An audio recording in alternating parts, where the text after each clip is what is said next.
On this episode of the Live Life, we're talking about what many say is the most critical part of every live event, and king of all kings, content, and more on the Live Life. The network for the AV industry. What are you listening to? This is AV. This is AVNation. This is AVNation.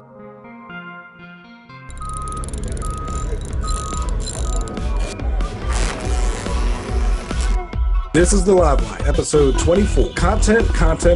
Recorded January 16, 2017. The Live Life is brought to you by our fine underwriters, companies like Mid-Atlantic. This is the Live Life. Welcome to the Live Life, where we're bringing you influential people and topics related to selling, planning, designing, producing, and delivering live event productions. I am your host, Wallace Johnson of Merge Crew, and today we have an awesome guest, someone I've worked with many years at my time at AVISPL.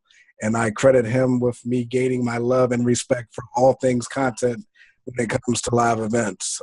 Today, he is the creative director of Lite Idea Creations, where he has produced content for tons of Fortune 500 companies, special events in the entertainment world, such as the Pro Bowl halftime show, NFL Thanksgiving Day halftime shows for the Detroit Lions, and the grand opening of Levi Stadium in San Francisco. Ladies and gentlemen, Bob Foley. Good afternoon, Wallace Johnson, and thank you for that great introduction. I'm humbled by it. How's it going today? Pretty good, man. Pretty good. So, Bob, give us a little bit about your day-to-day. Tell us about Lite Idea Creations and what you're doing nowadays.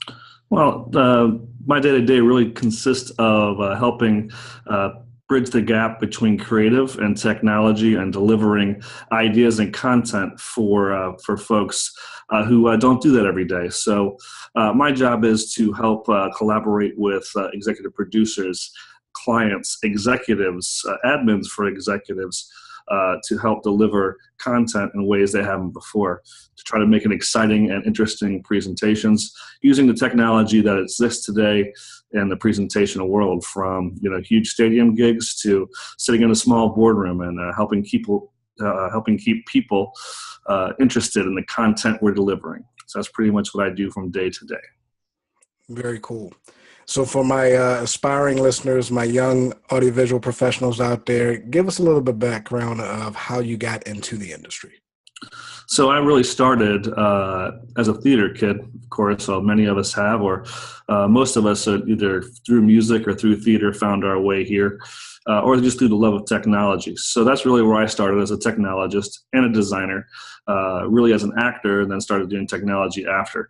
So following that, I met some folks who were doing live presentations. Back when I started in the dinosaur days, we were still doing multi-slide shows. So back then we were taking photos and putting them on large screens with many slide projectors and making them a dynamic way to deliver information. Through that, I found my way learning to love what was being said instead of how it was being said. So I kind of merged those two items. So I learned how to do it, I learned how to say it, and now I learned how to tell somebody how to do it and say it. That's kind of how I got there. Very cool, very cool. And you touch right on the next question I was going to ask, is kind of what do you love about it? And so I heard what that passion is to, be able to create it and teach people how to understand it and communicate it. So, yeah, I mean, that's the key to it all, right? In the end, the purpose of what we do is to deliver an experience to another human or many other humans. And if we can do that in a creative and fun way, then people will be more apt to enjoy and to take that information and remember it, which is, in the end of the day, is what we're trying to do, is share stories, have people remember stories, and then remember us for their stories as well. Awesome. Well, Bob, let's get into the topic of discussion for today. And it's really about content, right? So all live events today have some type of now big, creative, unique element to it, whether it's video mapping, ultra wide screen projection, or uniquely designed and shaped LED going into a project.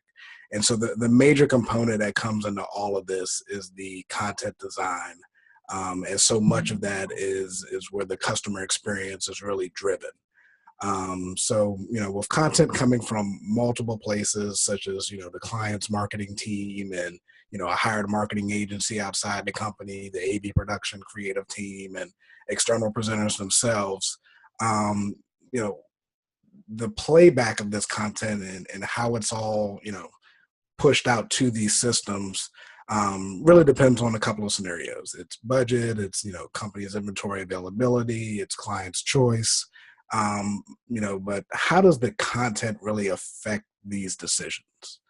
So I find, you mentioned a couple things, budget, you mentioned systems availability and those types of things. Well, in my focus, the goal really is to figure out what wants to be said and what type of impact wants to be made. So I do work from the beginning of the design process, which would be the environment, to the content delivery of that process, all the way through the closed delivery of the final product live on site. And so what I find is, as you mentioned, there's a lot of personalities involved, there's budget concepts involved, but if you keep your eye on the information delivery, they'll always find budget, and they'll always find a way to get all of your parties to agree on methods. So I think the key to being successful is keep the prize in mind, and that is, what do people see? So that being said, the first step there is really just to get all parties on the same page. The hardest part of that is really getting everyone to agree on those two topics you mentioned, budget and image. So it usually takes quite some time to pull the teams together, but as long as you help them keep their eye on the prize and make sure that you understand what their goals are, then that's usually the part that comes to play in the end. Yeah, you talked about that coordination process between the people involved with delivering this content. Why is that so important that the content teams and the technical teams are in sync, from beginning of the start of this concept and the project? Right. So a lot of times on all projects, from what we do for a living to design of a car, you're always held to something that I refer to, and many people refer to, as the least common denominator. So I try to help clients push up to the highest possible least common denominator, which is what fuels and drives the process. So the importance of the technical team, the creative teams being in touch is the technical team usually is what drives the least common denominator in terms of your abilities to deliver the content in a way that's interesting. So that comes down to the products that you use. And so when you're vetting a project, you have to understand what their environment is to apply the proper technology so that the content team can come back and make sure they design in a budget conscious way to that. If you aren't talking early with the technical staff and the content creation staff, you're going to do things twice, sometimes three times. And if you skip that step, it's a costly decision. So if you really want to put all of the budget to play in the best possible visual way, that connection time needs to be early, and it needs to be clear. You talked about the environment being a critical part of information that needs to be shared between the two teams. What other critical information should be shared? So environment A, message B, and then stakeholders' involvement. And what I mean by stakeholders' involvement would be who is making content from the client side. So, many times clients are used to using standard media delivery concepts like PowerPoint, Keynote, Prezi, among a couple others that are out in the marketplace. If their workflow dictates that you're going to have to use some of those products, that's another key element to how you're going to execute the delivery through the design. And then also, as you mentioned before, you have agencies, you have image folks. How much stake do they have? So those would be besides the technical staff, then that would be the other part of the equation, is understanding what's being delivered, how it's being created normally, and how you can improve that process. Do you find that the technical design happens before the discussion of content, or is it vice versa? What's most common, and what's the best practice? Yeah, it's all over the map. Really, the best practice really is I would like to generally have a visual campaign created, the environment created, and then the technology to support the environment as part of the environmental design. It's nice to have a client who has a visual campaign in mind. It helps dictate where you go with technology and with environment. And then speaking of that design phase, once you get a client to agree with some of these parameters of budget and they want that pre-visual of what this room would look like, what are some tools and resources that could be used by both sides to help visualize this content that's going to be created prior to the show? Yeah, it's very interesting marketplace right now in terms of pre-visualization and delivery products. So, I mean, from the technology side, there's always going to be a pixel manager or a screen manager or a destination manager. From the content delivery side, there's going to be different types of playback devices, media servers. It's a discussion that we can go into for hours. Whenever you're ready for media servers, let me know. But really, it comes down to that. So, what I like to do generally is find out what impact wants to be made, and then we'll decide on what products to use. Again, the best practice that I found that works is a media server product as a background concept, and then inserting the standard presentation concepts for outside presenters or for people that want to have hands-on creation for their content. So for people that want to do full wrapped media on widescreens or projection mapped environments or large scale environments, the process is a little longer and takes a little more power and time and people to execute that. And changes are a little more cumbersome.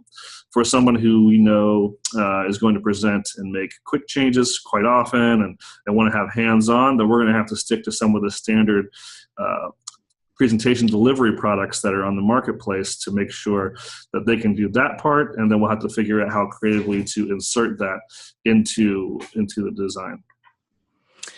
You talk about changes. How important is it to have someone who can edit this content on site?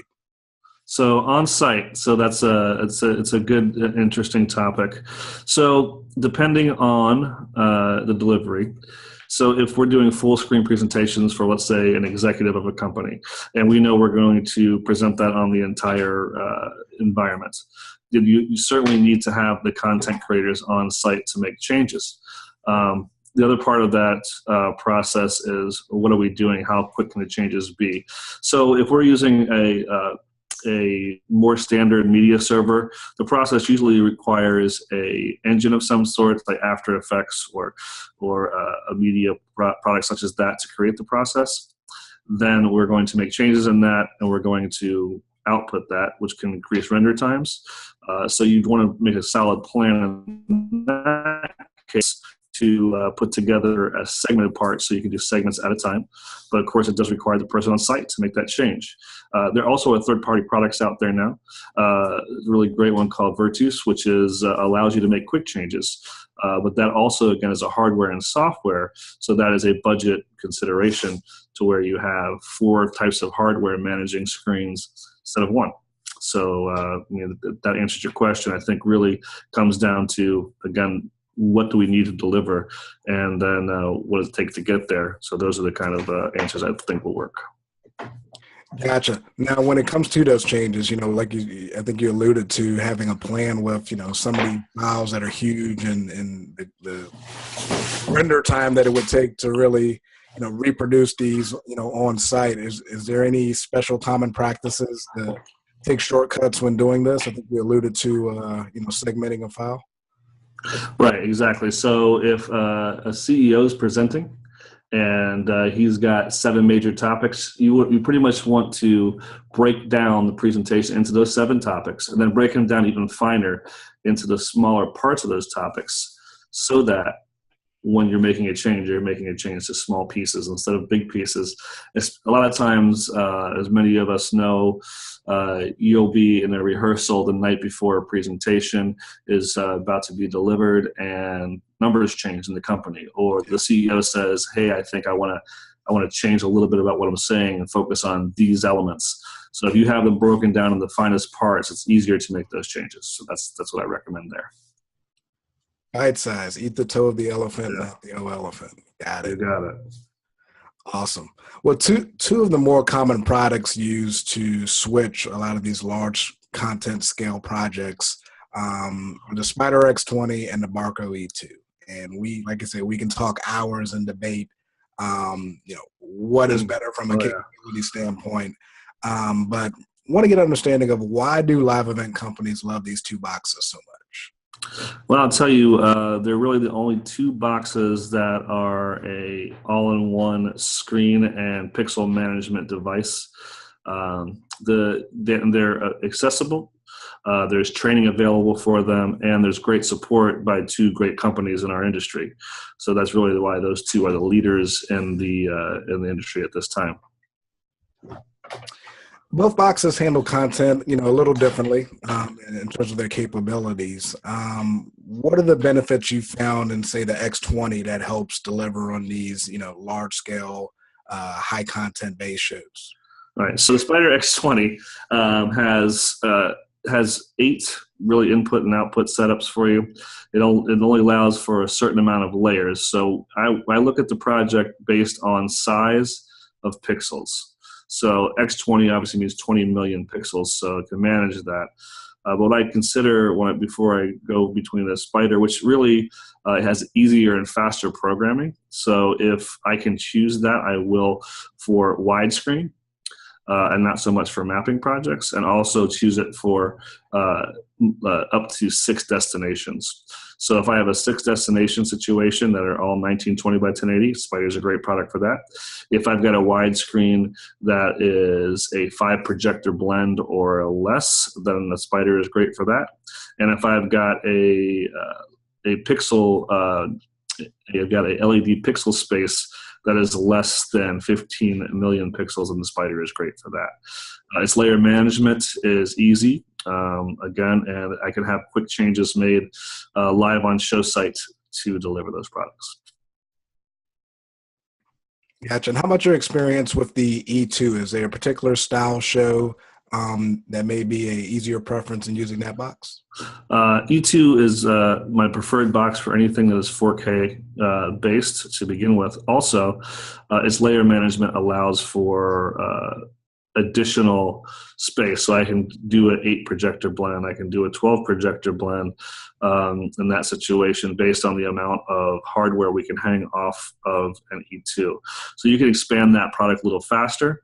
It also takes 4K inputs. So with the ability to take 4K inputs, it's not necessary for me to use an additional box in line from a multi-head device like a media server with 6 outputs. I can use the 4K outputs on that and go directly into the 4K end and not run it through a triple head to go or another product that is external video card. Good, for instance, is anything that is Mac based. You can now pretty much run off of one trash can with 3 4K outputs into an E2, and that allows you to for a simpler workflow and also an easier content creation flow. A lot of times when you're managing in a Spider situation, you may need to output your content into segment parts. So that, for instance, if it's a 5400 wide screen, you may need to break it up into 3 1920 1080 outputs on the content side, where if you have a 4K output, it's one single output for you in your workflow. Definitely sound like it has its advantages as we produce higher scale content. It does. It does. But again, the on-site process is a little more time-consuming for the E2. The Spider is pretty quick for our preset making. The E2 takes just a little bit more time. Very good. So I was looking at LinkedIn the other day, and I recently saw a show that was a screen 290 feet wide, 15 feet tall. So I got to ask you, and that was with a Spider X20. So Sure. what has been the largest screen size show that you've done? The largest screen size show I've done is 340 wraparound in a room, and it was also 26 feet tall. The overall pixel space was 13,000 pixels by 1080. It was an E2 show for the base. We manage it with Ventus in terms of media management, and the content workflow was done with all Adobe products. All right, I'm going to sneak one in here on you. Where do you think we are with 4K in the corporate environment for live events? At this point, most of the products I work in now are 4K in terms of the output. In terms of the content management, there's still mostly 1920 by 1080.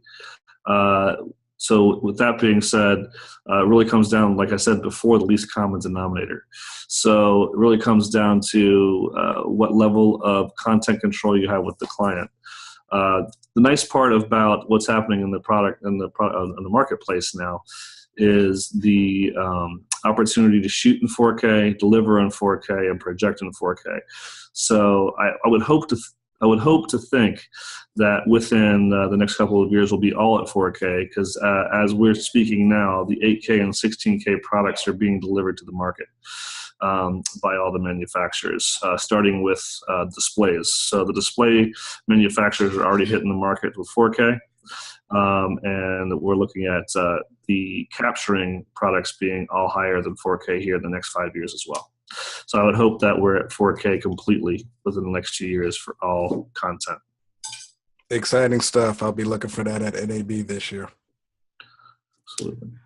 Cool. Well, to wrap things up, Bob, we're going to do the top 5 on live. And these are non-industry related questions. So you ready? I will in a second. Okay, go ahead. All righty. So who outside of the industry has inspired you the most? Outside of the industry, I guess my biggest inspiration, besides my personal inspiration, would be my stepfather, who every day taught me to get up and take care of business as a man. From a creative standpoint, Shel Silverstein is probably my biggest influence. All righty. And for all the roadies, you've traveled many places. What has been your favorite place on the road that you've eaten? That I've eaten? You've eaten, yep. That I've eaten. Barcelona, Spain would be best food. Best food. All right. How about favorite city? My favorite city in the world is Shanghai, China. Awesome. Favorite movie of all time? Favorite movie? That's a hard one, you know. There's great debate. Yeah, we could have a great debate on your favorite movie of all time. But Willy Wonka and the Chocolate Factory is my favorite movie of all time. I did not see that coming. Nah. All right, and last question. If you were not in the live event industry, what would you be doing? Chances would be likely, I guess acting is still the live event industry, but my second love would be acting. So I would probably be an actor. Cool. Bob, thank you very much, my friend. I know we could sit here and talk for hours and hours on end about a number of different things, and we will in the future. But thank you for sharing these great details about content, and we'll get you lined up for a next episode of debating the E2 and X20 maybe later on. I'd love to be a part of that. That's one of my favorite things to do with nerds. So, oh, yes. And then also media servers anytime. I'd love to take you up on a media server tour. Those two topics will be in the mix for sure. We'll geek out on that. Awesome. Cool, man. So, Bob, where can people find you on the World Wide Web? Of course, LiteIdeaCreations.com. That's LITEIDEA Creations.com. It's not a weight loss program, but it's a place you can find me. Awesome. And you can find me on Twitter at WallaceCTS or on LinkedIn at WallaceCTS. With that said, thanks everyone for joining the show, and we look to get back to you soon with some great topics on the live event industry. All right. Don't forget the dude abides.